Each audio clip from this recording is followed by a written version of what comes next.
nabiktima ng paputok sa pagpapalit ng taon, mas mababa ng 64% kumpara noong 2024 ayon sa Department of Health. Kaso ng indiscriminate firing, marami pa rin ngayong taon ayon sa tala ng Philippine National Police. Tambak na basura sa Metro Manila, iniwan ng mga taong dumagsa sa pagpapalit ng taon kahapon. First responders panibagong innovation ng UNTV News and Rescue.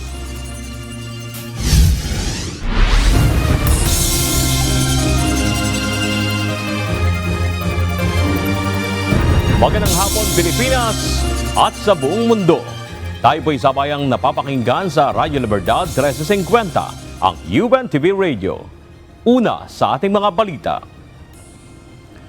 Mas mababa ang naitala ng Department of Health na mga kaso ng naging biktima ng paputok sa pagsalubong ng taong 2025 kumpara sa nakaraang taon. Ngunit ayon sa ahensya, maaari pang magbago ang bilang dahil sa mga late report. Ito ang balita ni Jed Resina live. Jed, ilan na ba ang naitala ng DOH na mga nabiktima ng paputok sa pagpapalit ng taon? Bernard, umabot na nga sa 300 at 4 na po ang naging biktima ng paputok base sa monitoring yan ng Department of Health simula December 22, 2024 hanggang kaninang alas 6 ng umaga sa unang araw nga ng taong 2025. Ayon sa DOH, mas mababa ng 64% ang naitalang bagong kaso ng firecrackers at fireworks-related injuries sa pagsalubong ng taong 2025 kumpara noong 2024. Ngunit maaari pang mag-iba ang bilang dahil inaantay pa rin ng ahensya ang ibang datos na hindi pa dumarating. Sa datos ng DOH, nananatiling mga kabataan ang biktima ng mga paputok, kadalasang eye injuries, pagkaputol sa bahagi ng katawan at sunog sa balat ang naitatala sa mga ospital.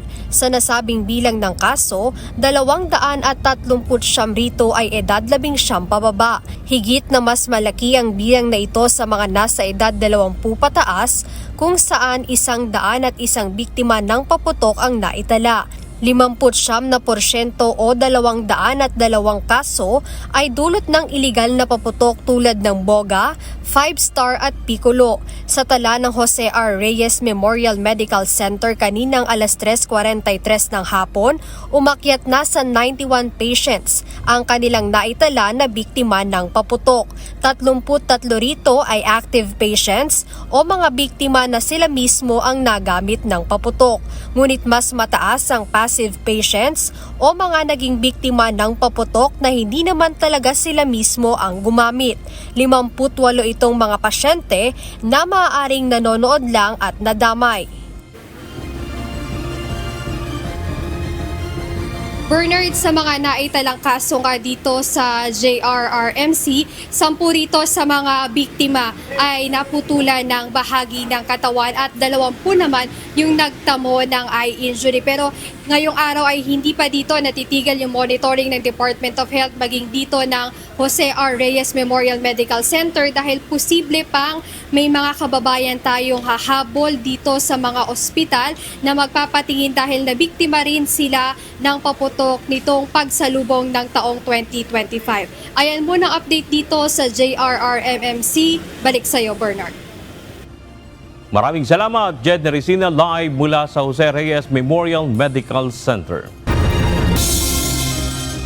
Umabot na sa 27 ang naitala ng Philippine National Police na kaso ng indiscriminate firing o walang habas na pagpaputok ng baril kasabay ng selebrasyon ng pagpapalit ng taon. Samantala, ayon pa sa PNP ay generally peaceful naman ang naging pagsalubong ng mga Pilipino sa taong 2025. Ito ang balita ni Benedict Samson live. Benedict, may mga naging casualty ba dyan sa mga insidente ng indiscriminate firing? At may mga na-aresto na bang suspect sa walang habas na pagpapaputok ng baril? Magandang hapon, Bernard. Bagamat may mga naiulat nga na nasugatan dito sa indiscriminate discharge of firearms at stray bullet incident, ay wala namang naiulat ang PNP na nasawi sa mga Kung ikukumpara po natin nung datos ng kaso po ng indiscriminate discharge of firearms saka stray bullet po last year po ay mas mataas po ngayon yung kaso po natin ng indiscriminate discharge of firearms. Nung last year po ay 20 po ang ating naitala, samantalang ngayon po ay 27 po. Tumaas ang kaso ng indiscriminate discharge of firearms sa panahon ng selebrasyon sa pagpapalit ng taon. Kumpara noong 2024, batay sa tala ng Philippine National Police, may 5 sugatan sa 27 insidente ng indiscriminate firing na naitala ng PNP, 3 sa National Capital Region at tig-1 sa Region 4A at Cordillera Administrative Region. 6 naman ang biktima ng stray bullet o ligaw na bala. Nangunguna rito ang National Capital Region na may 4 na kaso at tig-1 sa Region 3 at Region 9. Yung 3 pong reported injured po as a result ng stray bullet po ay nadala naman po ito sa ospital at nalapatan po ng lunas po. So out of danger na po sila as reported to us. Sa naitalang mga kaso ng walang habas na pagpapaputok ng baril, 21 ang naaresto na. 9 dito ay mula sa Region 4A na kinabibilangan ng 1 pulis, 1 security guard at 7 sibilyan. Tig-3 naman sa Regions 3 at 9, 2 sa Region 10 at tig-1 sa Region 3, 7, 8 at Region 9 na isa namang tauhan ng Bureau of Corrections. 7 suspect naman ang nakatakas. Pero tiniyak ng PNP na iimbestigahan at susuriing maigi ng PNP Forensic Group ang mga na-recover na slug. Yun naman pong mga slugs po na na-recover po doon sa mga lugar kung saan nakita po yung mga slugs at doon po sa mga na-recover po sa biktima ay isusumiti po ito sa field units po ng Forensic Group. Samantala, generally peaceful at walang significant untoward incidents na natanggap ang PNP sa pagsalubong ng mga Pilipino sa pagpapalit ng taon. Pero kulang 600,000 ng iba't ibang uri ng mga paputok ang kanilang nasamsam na may tinatayang halaga na aabot sa mahigit 3.9 million pesos. Nasa 1,360 ang kaso ng illegal possession, use at sale ng mga ito kung saan nasa 73 ang naaresto. Sa tala pa rin ng PNP ay may 1 naiulat na nasawi, habang nasa 297 ang nasugatan dahil sa paggamit ng paputok. Bernard, doon nga sa 6 na stray bullet incident ay tig-1 yung biktima mula sa National Capital Region, Region 3 at Region 9. At yan mo ng ating update mula rito sa Camp Crame. Balik sa inyo dyan, Bernard. Benedict, ano kaya ang nakikitang dahilan ng PNP? Bakit tumaas ngayong taon itong bilang ng mga naitalang indiscriminate firing?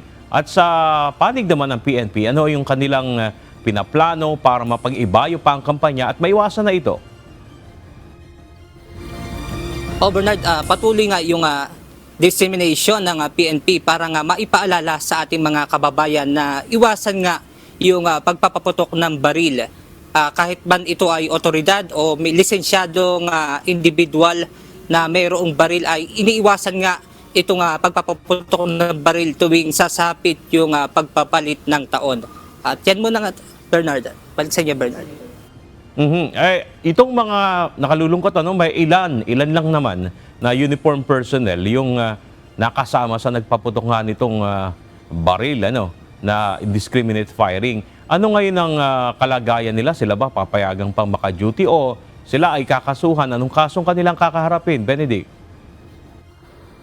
Bernard, wala pa tayong nakuwang detalye dyan, pero maaring maharap nga iyan sa mga administrative case mula nga dito sa Philippine National Police. Alright, maraming salamat. Benedict Samson, live mula sa Quezon City. Mas mababa ang naitalang insidente ng sunog sa naging selebrasyon ng pagpapalit ng taon ngayong 2025. Bumaba rin ang bilang ng mga sunog na nag-ugat sa paggamit ng mga paputok. Ito ang balita ni Ryan Lacanlale live. Ryan, ibig sabihin ba niya natutunay yung mga kababayan natin na mas ligtas na pagsalubong sa pagpapalit ng taon? Tama Bernard, sabi ng Bureau of Fire Protection, unti-unti na ngang natututo yung ating mga kababayan sa ligtas na pagsalubong ng pagpapalit ng taon. Dangan lamang kailangan pang mayroong magbuwis ng buhay at may mga ari-ariang masunog sa mga nakalipas na taon bago unti-unting matuto ang ating mga kababayan sa pagsalubong sa pagpapalit ng taon. Siyempre po, itong nakikita natin is yung talagang pag-iingay natin sa pagpapalawak ng kaalaman. Indeed, na maging maganda yung epekto dahil nga sa figures na. Malaki ang ibinaba ng naitalang sunog ng Bureau of Fire Protection ngayong araw, January 1, kumpara sa nakalipas na pagpapalit ng taon noong January 2024. Sa inisyal na ulat ng BFP, simula hating gabi hanggang kaninang alas 11 ng umaga, may 6 na kumpirmadong insidente ng sunog sa iba't ibang bahagi ng bansa at may 13 sa National Capital Region. Pero higit na mababa pa rin ito kumpara sa naitalang 54 na insidente ng sunog sa kaparehong okasyon noong nakaraang taon. Still, yung pagbaba kumpara nung previous year ay masasabi nating concerted effort na talaga ng government, ng Bureau of Fire, ng mga kasamahan natin sa field, local government unit most especially. Sabi ng BFP, unti-unti nang natututo ang ating mga kababayan sa paggamit ng paputok dahil sa mga masasamang dulot nito sa ari-arian at buhay sa mga nakalipas na taon. Malaking tulong din ang mga isinasagawang countdown ng mga LGU na dinaluhan ng ating mga kababayan para makaiwas sa pagpapaputok ang marami kung nasa bahay lang ang mga ito. Karamihan ng ating mga kababayan ay mas pinili na dumalo sa mga hinandang concerts, countdowns ng ating mga local government units at most of them ay ang kanilang saloobin ay para makaranas daw ng kakaiba namang salubong ng 2025. Umabot din lamang sa third alarm ang pinakamalaking sunog na naitala ngayong January 1. Samantala, Bernard, bumaba din ang bilang ng mga sunog na ang sanhi ay firecracker para sa taong 2024 kumpara ito doon sa taong 2023. Ayon sa BFP, nakapagtala lamang ng 35 noong 2024 kumpara doon sa 43 na naitala nila noong 2023 na mas mababa yan ng 18%. At sabi ng DFP ay magsasagawa pa rin sila, magpapatuloy pa rin sila sa information dissemination sa mga programa para sa ating mga kababayan para sa mga susunod na taon ay hindi man tuluyang masawata yung firecracker o sunog na sanhiyan ng firecracker ay lalo pa itong bumaba. At yan muna ang latest mula dito sa Maynila. Balik sa'yo, Bernard. Maganda nga yung balita kahit papaano, Ryan, na mas kaunti ang naitalang sunog sa pagsalubong nitong 2025. Gayun mo, nakakalungkot, meron pa rin naitalang sunog at merong nasawi at nasirang mga ari-arian. Ano yung mga masasabing epektibong pamamaraan na ginawa ng BFP at ano pang mga naisip nila? Kaya Ryan, naggagawin pa nila para mas ma-intensify pa nila yung kampanya, tuluyan ng mapababa pa ito. Bernard, itong pagtap nila sa mga LGU at itong buong taon, sa unang mga panayam natin sa BFP ay buong taon yung kanilang isinasagawa na kampanya para dito sa ating mga kababayan na doon sa information dissemination. At sabi nga ni Colonel Atienza kanina, kung sila ang tatanungin, ay mas gugustuhin nila na tuluyang iban yung lahat ng mga firecracker, maging yung mga pinapayagan ngayon ng pamahalaan gaya ng mga lucis kasi nagiging sanhi pa rin ito nung ignition na siyang nagiging dahilan ng mga sunog lalo na sa tuwing sasapit yung pagpapalit ng taon, Bernard. So, posible kaya, Ryan, na kundi man tuluyang iban ay magrekomenda sila ng madagdagan itong mga binagbabawal na paputok. Kagaya ng sinabi mo kanina, luces, nagiging sanhi rin pala ng sunog yan, Ryan. Oo, sabi nga nung BFP kanina sa ating panayam ay minsan kapag halimbawa yung fountain na itinayo, pagka natumba yon, minsan pumupunta yon doon sa mga tao, kaya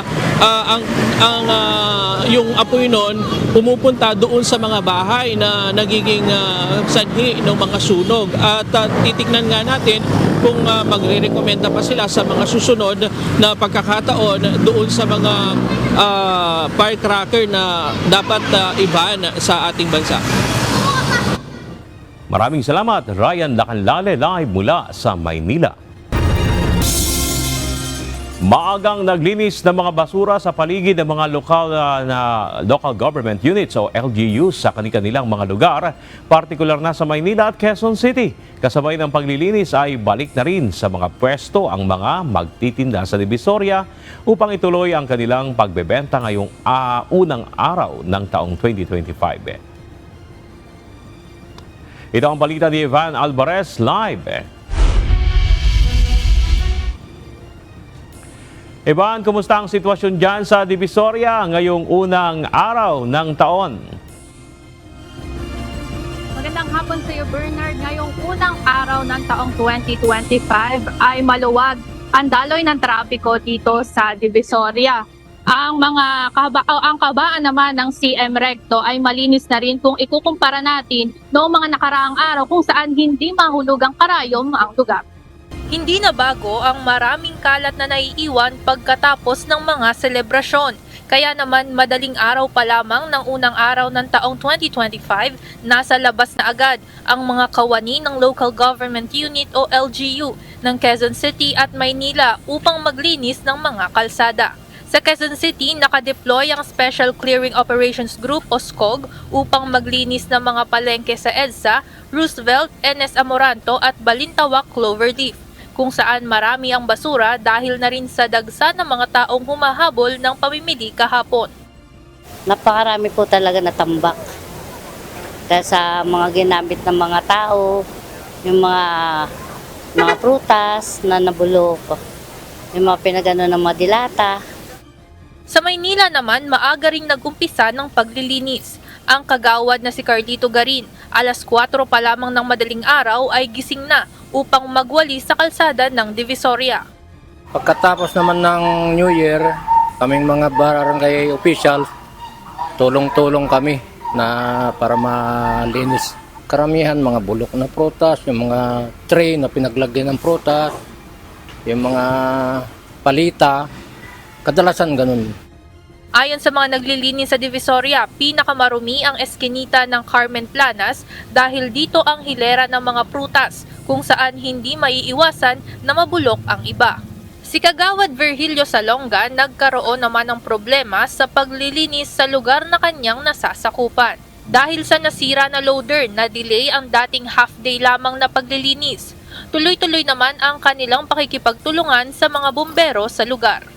Aniya, mas mapapadali ang pagtatanggal ng mga putik at basura sa kalsada sa tulong ng mga power hose dahil maaaring magdulot pa ng aksidente dahil madulas ang paligid. Kailangan aniyang piliting tapusin ang operasyon kahit abutin pa ng gabi. Dapat lang kasi bukas mag-ooperate na yung mga ibang established dito, yung mga tindahan. Meron na nag-open. Samantala, ang ilan sa mga magtitinda tuloy ang paghahanap buhay at nagbukas na rin kaagad ng kanilang mga pwesto sa Divisoria kaninang tanghali. Mabawasan yung yung stock namin ng mga tela para may kita rin pambili ng bigas. Dahil unang araw pa lamang ng taon, matumal pa ang mga namimili dahil nagpapahinga pa sa kani-kaniyang mga bahay. Ngunit si Aling Armin kasama ang kanyang mga apo sinamantala ang luwag ng Divisoria ngayon upang makapag-ikot-ikot at makapamili. Oo, masyadong masikip. Mahirapan yung mga bata. Hindi naman pwedeng ako lang mag-isa mamimili. Masikip kasi. Kaya ngayon medyo maluwang. Nakakagala na rin sila.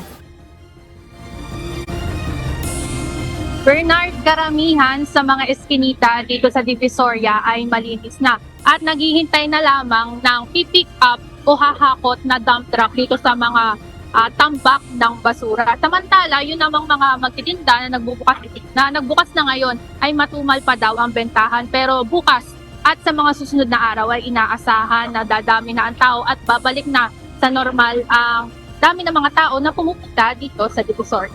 Yan muna ang update mula dito sa Divisoria Market. Balik sa inyo dyan, Bernard. Evan, while nakakatuwa na mabilis yung pag-aksyon ng mga lokal na opisyal diyan sa paglilinis sa mga kalsada o kalat diyan sa Divisoria, ang napansin ko lang doon sa video mo, halos mapuno ng basura yung kalsada, karamihan, Trey, ano? Wala bang ordinansa na halimbawa yung isang tindahan may lugar kung saan lang siya magtatapon ng mga basura? Kasi kanina halos puno na yung, sa video pinakita kanina, halos puno na yung kalsada. Kumikita naman sila, di ba? Dapat maayos din yung pagtatapon nila. Evan? Bernard, yan nga ang panawagan ng mga kagawad dito sa Divisoria na sabi nila doon sa mga magtitinda o yung mga nagtitinda dito sa may Divisoria ay isako-sako na nila yung mga naiiwan nilang basura bilang pagtulong na rin dito sa mga LGU at kagawad na hindi pa kalat-kalat yung mga basura nila at nakasalansa ng bawat basura at madali nang ipipick up at sasalansanin ng mga LGU kapag kailangan ng kunin ng mga dump trucks. Alright, maraming salamat, Evan Alvarez live mula sa Divisoria sa Maynila.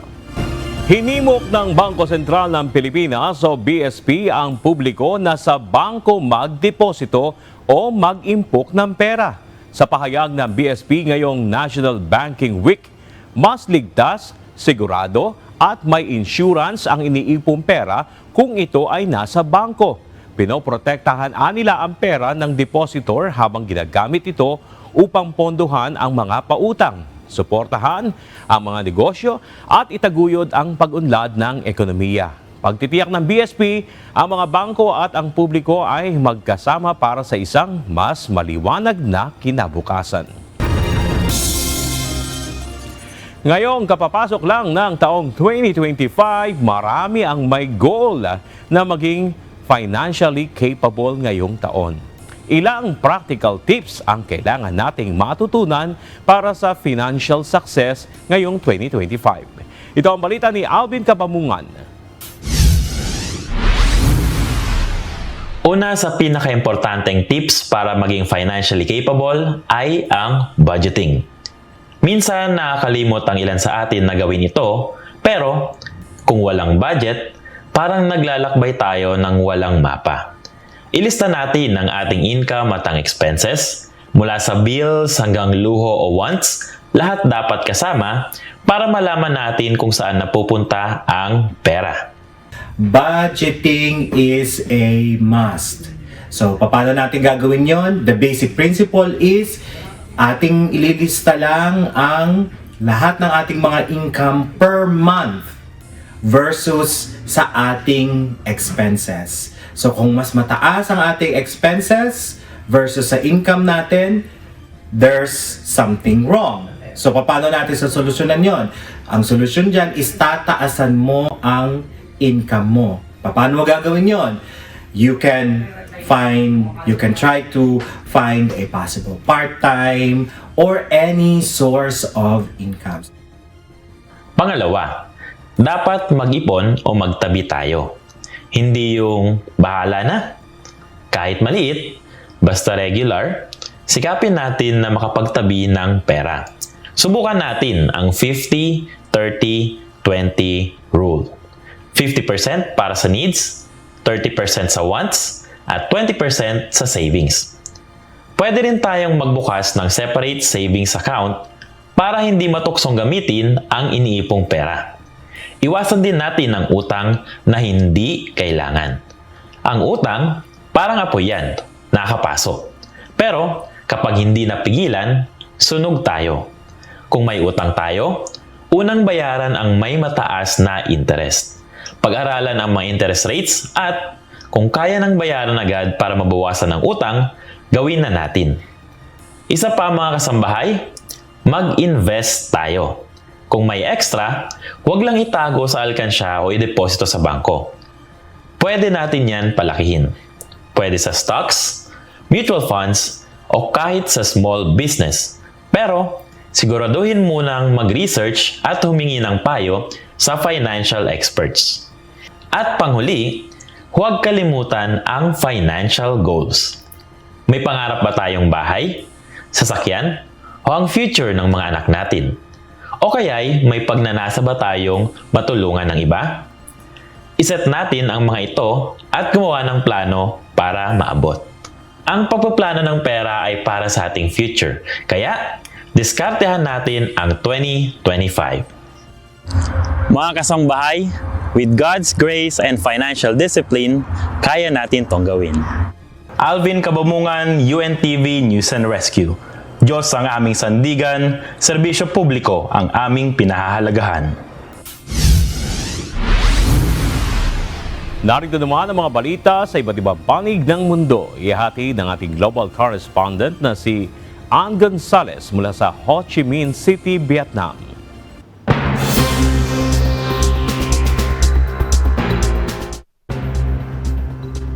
Ann, kamusta naman ang pagpapalit ng taon dyan sa Vietnam? Magandang araw, happy 2025 sa iyo Bernard. Maingay at masaya ang pagpapalit ng taon dito sa Vietnam. Sa 3 iba't ibang locations ginanap ang fireworks display dito sa Ho Chi Minh City at nag-last ito ng 15 minutes. Bukod dito sa Ho Chi Minh, may isinagawa ding fireworks display sa mga major cities gaya ng sa Kapitolyo sa Hanoi, sa Hue, yung kanilang historic city, at yung beach town sa Nha Trang. May mga musical events at countdown at fireworks display na ginanap doon at dinagsa ito ng maraming tao upang salubungin ang bagong taon. Wala namang naiulat na na-injury or nasaktan dahil sa paputok, dahil hindi naman talaga nagpapaputok ang mga lokal dito, bawal. Kaya talagang puntahan yung fireworks display events sa tuwing magpapalit ang taon, Bernard. So, dyan pala, Ann, fireworks display lang. Wala nung kagaya dito sa Pilipinas na may mga kalye, nagpapaputok ng kung ano nung mga paputok sa mga iba't ibang bahagi ng kalsada. Ganun ba, Ann? Yes, Bernard, tama ka dyan. Wala kang makikitang lumalabas sa lansangan para magpaputok. Meron yung mga karaoke, yung mga kain-kain sa labas kasi maraming mga street foods dito. Pero yung sila yung magpapaputok, wala. Yung government lang talaga, meron silang designated locations sa mga lunsod. Dito, yung uso ngayon, tinatanggal yung silencer ng motorsiklo. Yun yung pabalik-balik sa kalsada, maingay. Diyan sa Vietnam, marami din nagmomotor. Diyan ba uso yung ganun? Silencer, parang hindi ko siya, parang wala akong nakikitang ganun dito, Bernard. Hindi naman, wala akong nakikitang ganun dito, Bernard. Nauso ngayon dito kagabi ng masakit. Hindi na masakit sa tenga ngayon ng paputok.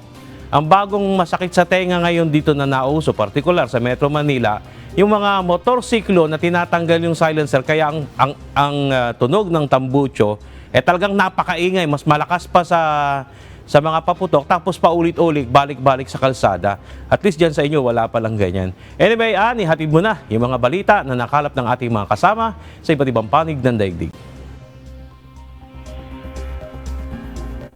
May kanya-kanya ring pagdiriwang para sa pagpapalit ng taon ang iba't ibang bansa.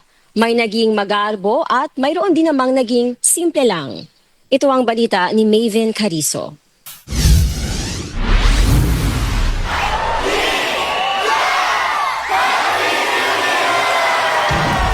Nagliwanag ang Victoria Arbor sa fireworks display ng Hong Kong kasabay ng pagpapalit ng taon. Ang 12 minutes extravaganza ay may temang The Symphony of Happiness na sumasalamin sa ating koneksyon sa kalikasan habang isinagawa ang pagdiriwang. Maaga ring nag-abang ang mga tao sa Taiwan para sa fireworks show sa iba't ibang lugar. Ngunit naging highlight ng pagsalubong sa 2025 ay mga pailaw sa Taipei 101. 24 hours namang nagbukas ang Taipei MRT at libre ang pasahe para sa mga commuter. Naging mahigpit din ang crowd control sa harap ng Taipei City Hall upang maiwasan ang aksidente dahil sa pagsisiksikan. Dumagsa pa rin ang mga turista sa Tokyo Shibuya Crossing kahit suspendido ang taunang year-end countdown. Ngunit hindi naman nabigo ang mga turista dahil mayroon pa rin namang pagdiriwang na isinagawa sa ibang bahagi ng bansa.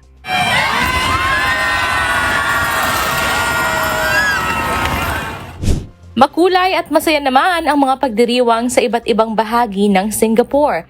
Isa sa main events ay ginanap sa Marina Bay kung saan may mga light projection show. Featured din ang Illumi, isang outdoor nocturnal experience sa Bayfront Event Space. Isinasagawa rin ang music festival sa bahagi ng Sentosa na sasabayan ng drones at fireworks display. Itinampok naman sa Clarkway ang futuristic theme celebration ng mga interactive digital games. Kalinsabay nito mayroong mga flea markets at hybrid skateboards sa Orchard Road and Somerset para sa mga turista at mamamayan. Kansilado naman ang simpleng family-friendly year-end party sa Christchurch, New Zealand dahil sa naranasang pag-ulan. Nagpahayag ng panghihinayang ang ilang magulang, ngunit inunawa naman ng iba kung bakit kinailangang magkansela. Ngayon, umulan naman, kaya medyo nakaka-disappoint talaga kasi yung mga bata nag-e-expect na makakapanood sila ng mga fireworks tapos umulan bigla. So, nasira yung plano namin. Kaya ang balak na lang namin ngayon ay magkakaroon na lang kami ng, siguro kakain na lang kami sa bahay, bibili ng pagkain, at mag-watch na lang kami ng movie. So, yun na lang. Ayun nga, this year, medyo frustrating kasi yung family looking forward for the fireworks again. Kasi last year, experience namin ang ganda ng fireworks sa Hagley Park. And then, nag-ano kami talaga, plano kami na pupunta kami doon. So ngayon, nagbotohan kami. Sabi ko, ano gusto niyo? Watch movie or dinner na lang outside or rebook na lang tayo ng ibang schedule. Samantala, tinatayang nasa kalahating milyong individual ang sumaksi sa 2024 year-end fireworks display sa Melbourne. Umabot sa 14 na toneladang paputok ang pinakawala ng mga pyrotechnician sa 27 rooftop sa Melbourne Central Business District. Kasama na rito ang early fireworks display para sa mga bata na nag-umpisa ng 9:30 p.m. local time, habang ang karamihan ay hindi nabigo sa paghihintay sa midnight fireworks dahil napuno ang ulap ng magagara at iba't ibang laser fireworks display. Sa kabila naman ng init ng panahon, masayang ipagdiriwang ng mga residente at turista ang pagpapalit ng taon sa pamamagitan ng biggest fireworks display ever na mapapanood sa Elizabeth Quay, Perth, Australia. Kabilang narito ang isang 12 minutong family-friendly fireworks na ginanap kaninang pasado alas 8 ng gabi at isang 15 minutong grand fireworks display mamayang hating gabi na mapapanood sa primary location, partikular sa Elizabeth Quay, pati na rin sa iba't ibang lugar kagaya ng South Perth at dito sa Kings Park. Maven Carizo, UNTV News and Rescue. Diyos ang aming sandigan, serbisyo publiko ang aming pinahahalagahan.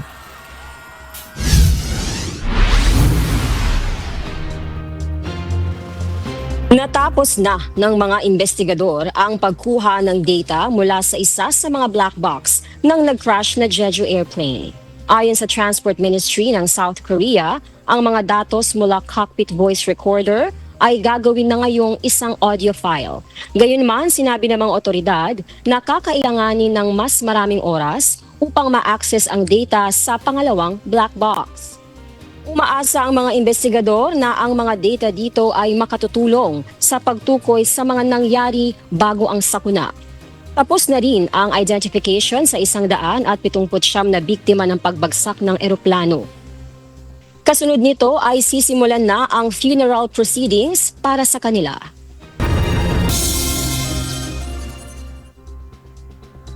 Parating ang rush ng Arctic air sa Estados Unidos sa unang linggo ng 2025 at inaasahang mananatili hanggang weekend. Ito ang balita ni Abby Valdez. Babalik ang matinding lamig ng winter sa kalahati ng Estados Unidos dahil sa bumababang Arctic air na magbababa ng temperatura sa halos 30 degrees below average. Tinuturong ang matinding lamig ay dahil sa dalawang area ng high pressure na mula sa Canada at tumutulak papuntang eastern half ng US na magpapabagsak ng temperatura sa east ng Rocky Mountains at magpapataas ang posibilidad ng niebe sa Northeast at Great Lakes. Magsisimula ang 2025 Arctic outbreak sa Miyerkules, January 1 at tinatayang mananatili ang lamig hanggang sa first weekend ng Enero. Mararamdaman ang pinakamalaking pagbabago ng temperatura sa Northern Plains at Eastern US kung saan ang North Florida ay maaaring makakita ng overnight lows para sa Jacksonville at Tallahassee na around 30 degrees. Samantala, sinusubaybayan ng National Weather Service sa Buffalo ang isa pang prolonged lake effect snow na magsisimula ngayon ding Miyerkules na maaaring umabot hanggang weekend. Abby Valdez, UNTV News and Rescue, USA. Diyos ang aming sandigan, serbisyo publiko ang aming pinahahalagahan.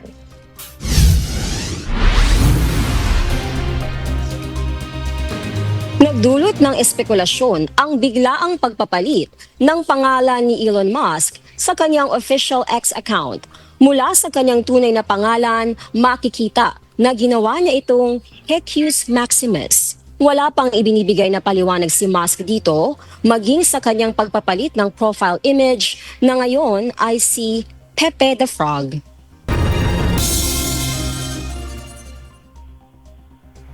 At yan ang mga balita mula sa iba't ibang panig ng mundo.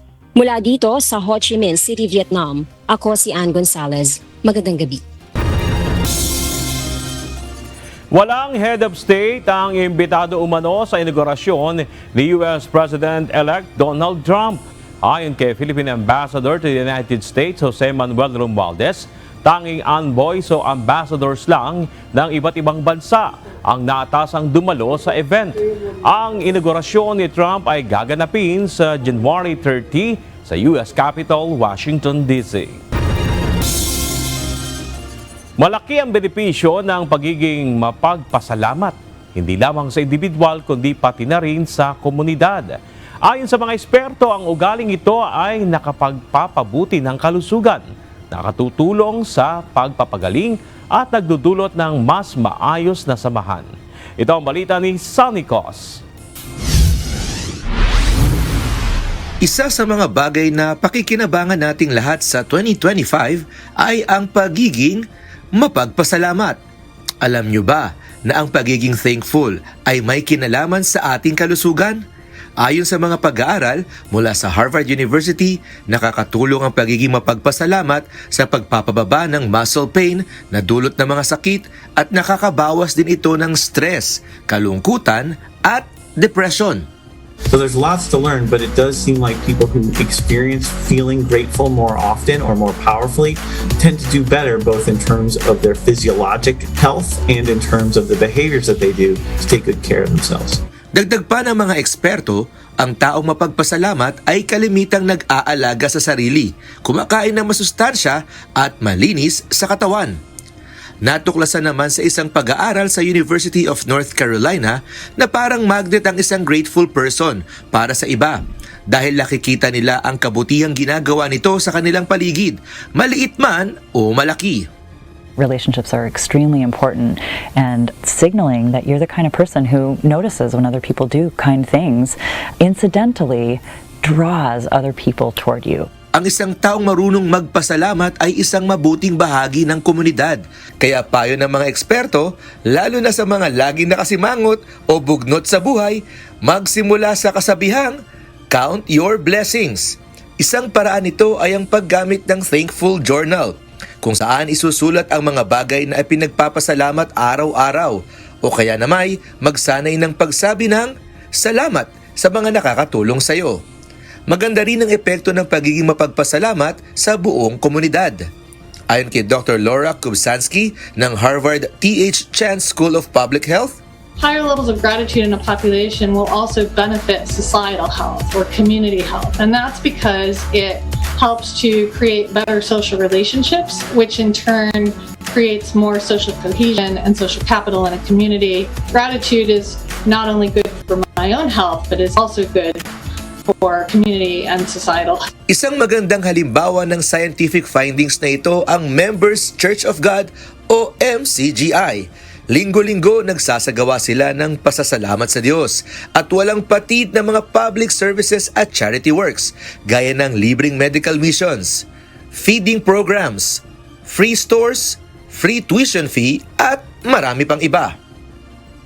Kaya kung may isang bagay kang nais na simulan ngayong 2025, siguruhin kasama rito ang pagiging mapagpasalamat, lalo na sa Diyos na may bigay ng lahat ng mabubuting bagay. Sanicos UNTV News and Rescue. Diyos ang aming sandigan, serbisyo publiko ang aming pinahahalagahan.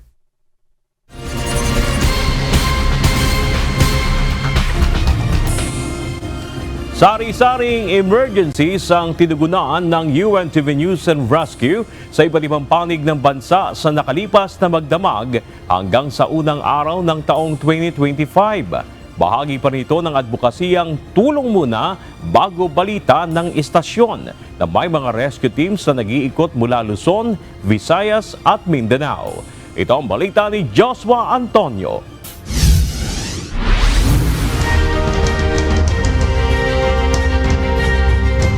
Ating pong pagsiservisyo ay libre po ito, bukas para sa lahat. At alam po yan ng ating mga matagal na po na taga-subaybay sa atin pong himpilan na ang serbisyo publikong ito ay wala pong pinipili, wala naman tayo po na i-discriminate. Ano man ang inyong kulay, wika, laki, ano man ang inyong relihiyon, political affiliation. Ito po ay whole year round na ating ginagawa. Naging mabunga para sa UNTV News and Rescue ang taong 2024. At bago matapos ang taong ito hanggang sa unang araw ng taong 2025 ay tumugon ang rescue teams sa emergencies sa ating mga kababayan mula Luzon, Visayas at sa Mindanao.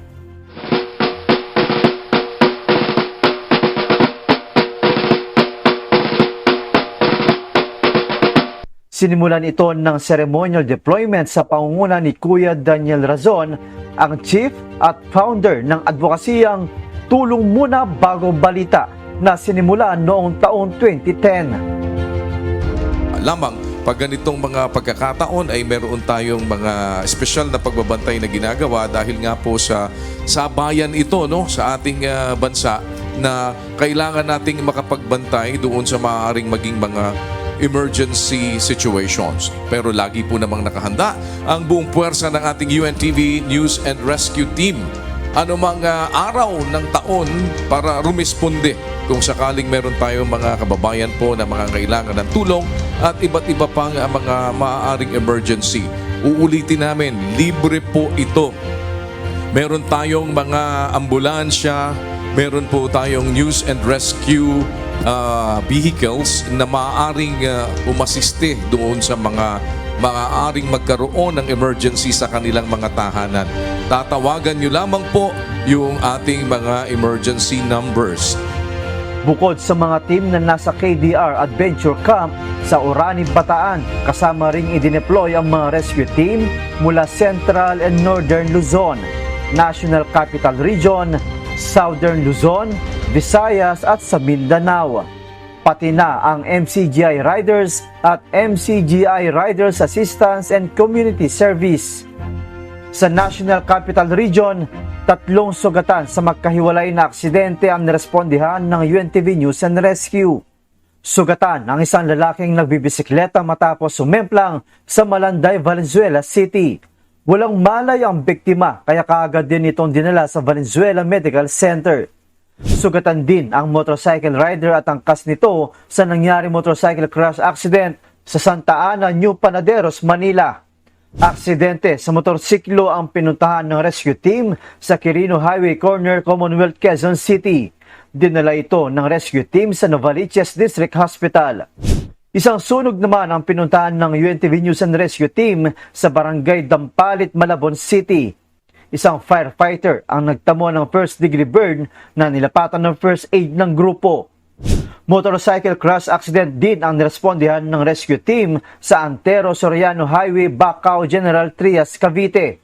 Dinala ito ng grupo sa City General Trias Medicare Hospital. Rumisponde rin ang rescue team sa nangyaring sunog sa Camp 6 Baguio City. 2 ang tinulungan ng grupo dahil nakaranas ng hirap sa paghinga. Sa Visayas, iniinda ng isang 13 anyos na batang lalaki ang tinamong injury sa tuhod dahil sa pagkakatalsik nito sa minamanayong motorsiklo sa Bridge Junction, Dawis, Bohol. Sa Mindanao, nagtamo ng hiwa ang sakay ng isang elf truck matapos bumangga sa isa pang sasakyan sa La Filipina, Tagum City. Nagtamo naman ng hiwa sa bahaging leeg ang lalaking ito matapos mahulog mula sa dike sa Purok Duruyan, Maximina, Barangay East, Tagum City. Dinala ito ng rescue team sa Davao Regional Medical Center.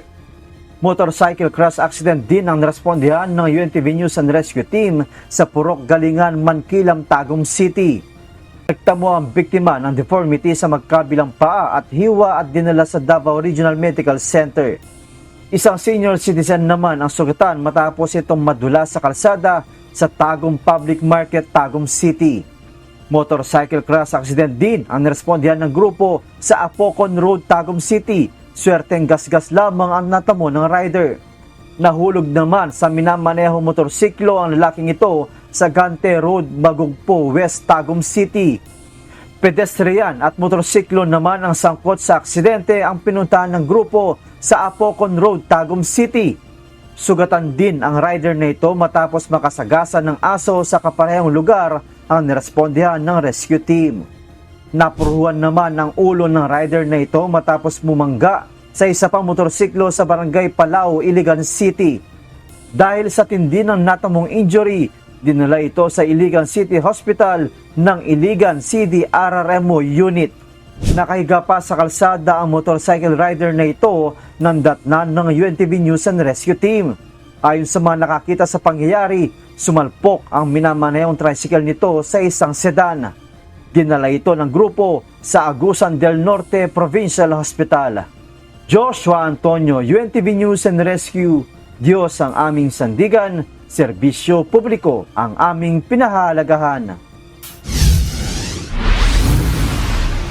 Inilabas na ng State Weather Bureau PAG-ASA ang mga pangalan ng bagyo sa sandaling pumasok ang mga ito sa Philippine Area of Responsibility o PAR. Ang unang 5 pangalan sa listahan ay Auring, Bising, Krising, Dante at Emong. Sinundan naman ito ng Fabian, Goryo, Waning, Isang, Jacinto, Kiko at Lani. Nasa listahan din ang Mirasol, Nando, Opong, Paulo, Kedan, Ramil, Salome at Tino. At panghuli ang Uwan, Vervena, Wilma, Yasmin at Zoraida. Sakali namang sumobra sa 25 ang bagyong pumasok sa Pilipinas, naglabas din ng karagdagang pangpangalan ang PAG-ASA. Ito ang Alamid, Bruno, Conching, Dolor, Ernie, Florante, Gerardo, Hernan, Isko at Jerome. Kulang pa sa mga charging facilities sa Pilipinas kaya hindi pa gaanong umuunlad ang industriya ng mga electric vehicle sa bansa, batay sa assessment ng isang automobile group. Taong 2022 nang maisabatas ang Electric Vehicle Industry Development Act o EVIDA Law na naglalayong palawigin ang paggamit ng mga sasakyang dekuryente. Ito ang balita ni JP Nunez. The EV demand is growing. No, public perception is the EV is the solution for mobility today. The product is becoming more affordable. April 2022 nang maging batas ang Electric Vehicle Industry Development Act o EVIDA Law na naglalayong payabungin ang electric vehicle industry sa bansa. Inaasahang sa pamamagitan nito ay mapapababa ang dependence ng Pilipinas sa paggamit ng fossil fuel o langis, gayon din ang mas malinis na hangin. 2 taon ang lumipas, Unti-unti nang nadadagdagan ang mga kumpanyang naglalabas ng mga electric vehicle at nagiging mas abot kaya ito ng publiko. Ngunit sa pananaw ng Automobile Association Philippines o AAP, nagkakaroon ng pagbagal sa electric vehicle industry dahil kulang pa sa mga charging facilities. Electric vehicle range is up to 300, 400 kilometers. It's excellent numbers. But is your travel going to be structured really on the 300, 400 limit? Siyempre, magkano ka every 200? Sigurista ka every 100.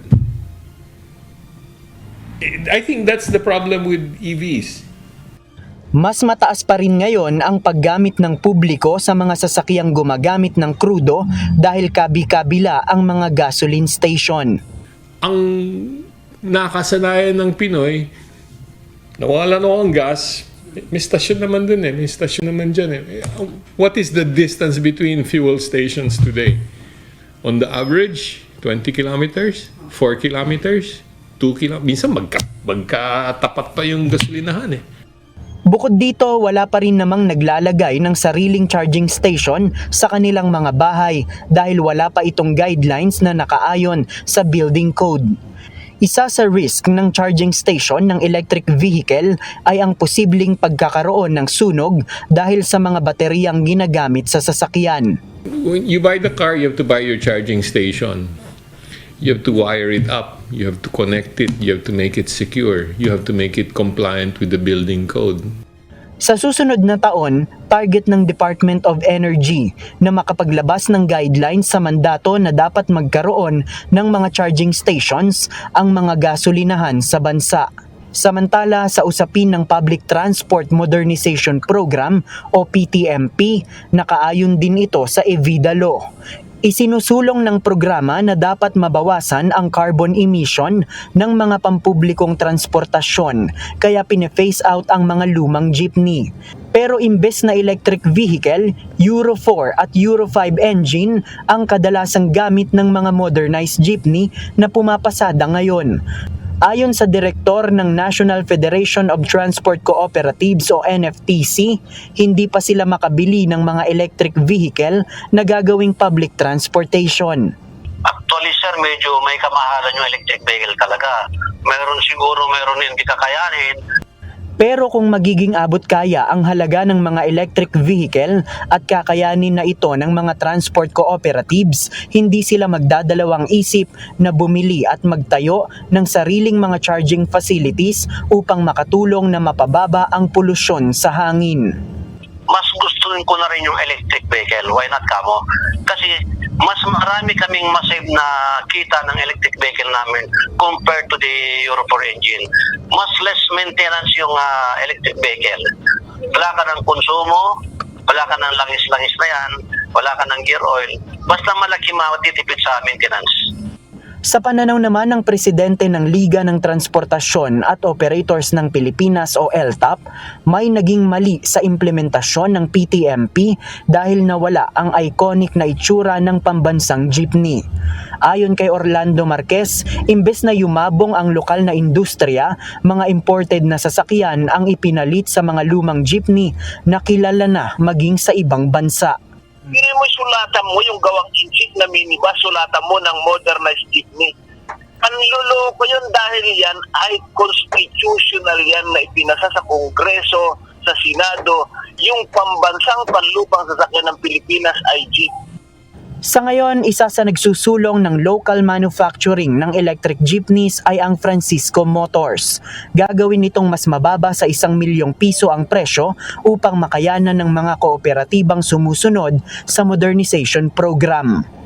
Ayon sa Automobile Association Philippines, napag-iwanan na ang Pilipinas sa industriya ng mga sasakyan.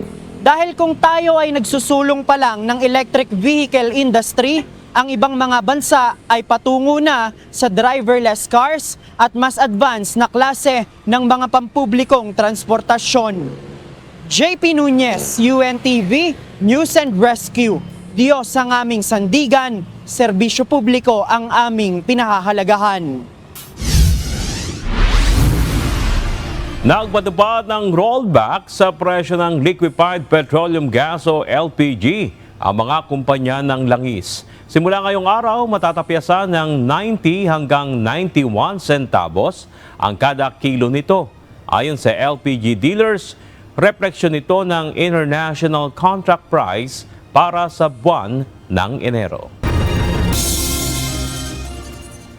Handa ang pamalaang lungsod ng Canlaon sa Negros Oriental para sa paglikas ng lahat ng residente sakaling itaas sa Alert Level 4 ang Mount Canlaon. Ayon sa lokal na pamahalaan, nagsagawa na sila ng isang orientation para sa exit operations during Uncertainty Strategy o Plan Exodus. Kailangan ilikas sa mga residente sa loob ng 14 na kilometro mula sa bulkan papunta sa mga kalapit na bayan ng Balyem Hermos at ang Ayungon. Sakaling ideklara ang Alert Level 4. Nasa 60,000 na residente ang kailangang ilikas mula sa Canlaon City na 11.5 kilometers ang layo mula sa bunganga ng bulkan. Ayon sa Philippine Institute of Volcanology and Seismology o PVOS, kasalukuyang nasa ilalim ng Alert Level 3 ang Mount Canlaon dahil sa mataas na antas ng aktibidad nito.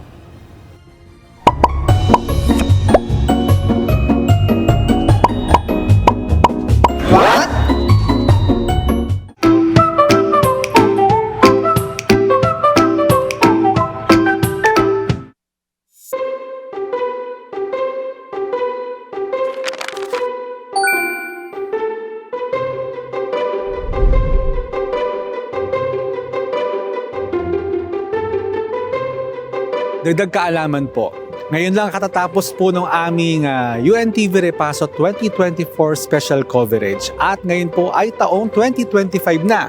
Pag-usapan natin yung tungkol sa New Year's resolution. Bakit nga ba ang mga tao mahilig gumawa ng New Year's resolution? Ano ang sinasabi ng science tungkol dyan? Alamin po natin. Ang paggawa ng resolutions ay konektado sa tinatawag na fresh start effect. Sabi ng mga psychologists, mas malaki ang tsansa nating magsimula ulit kapag may malinaw na simula, tulad ng bagong taon. Parang sinasabi ng utak natin, oras na para bumawi. Kapag nagtagumpay tayo sa mga simpleng goal, ang utak natin ay nagpapalabas ng dopamine, ang kemikal na nagbibigay ng saya at motibasyon. Pero hindi lahat madali. Ayon sa mga pag-aaral, tumatagal ng 21 hanggang 66 days bago maging routine ang isang bagong habit. Kaya kung nahihirapan ka, tandaan, normal lang ito. Ang sikreto, gawin ang goal na specific at realistic. Halimbawa, sa halip na sabihing maging healthy, sabihin mo, maglalakad ako ng 30 minutes araw-araw. Malinaw, kaya mas madaling sundin. Sabi ng data, 46% ng taong gumagawa ng resolutions ang nagtatagumpay sa kanilang mga goal. Mas mataas kaysa sa mga hindi nagtatakda ng kahit ano. Kaya kahit mabagal ang progreso, basta tuloy-tuloy, panalo ka pa rin. At huwag kalimutang i-reward ang sarili. Ayon sa siyensya, ang pagbibigay ng premyo kahit maliit ay tumutulong para mas maging consistent ka. Kaya lagi po nating tandaan, ang New Year's resolution po ay hindi lang basta kumbaga naisipan nating gumawa ng ating mga New Year's resolution. Ito po ay bahagi ng isa dapat magandang pagbabago sa ating mga buhay at lagi nating tatandaan, hindi lang po puro simula, dapat pinagpapatuloy natin kung ano man ang mabuti na ating ginawa sa ating mga New Year's resolution. Sana po may natutuhan kayo at laging tatandaan, mapalad po ang tao na nakakasumpong ng karunungan at ang tao na nagtatamo ng kaunawaan.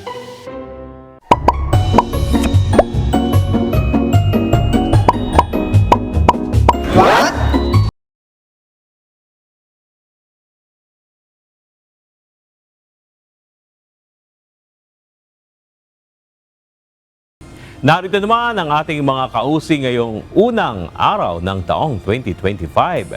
Salamat po at shoutout kina Eva Banyares, Rodelio Kabuhal, Gilbert Bengano, Bernie Bisara, Ann Beverly, Glenda Saludares Campos.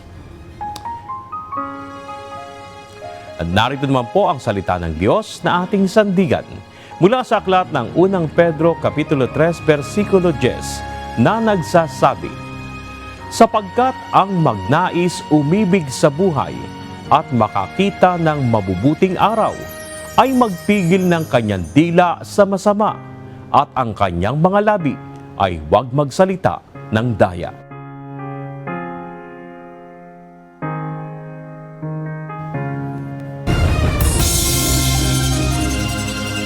Ngayong gabi, aming nilahad ng buong katapatan kung paano namin nasaksihan. Kayo'y makapagtitiwala ng aming nakita at narinig ang aming ibinabalita. At dito sa UNTV, Diyos ang aming sandigan, serbisyo publiko ang aming pinahalagahan. Magandang gabi.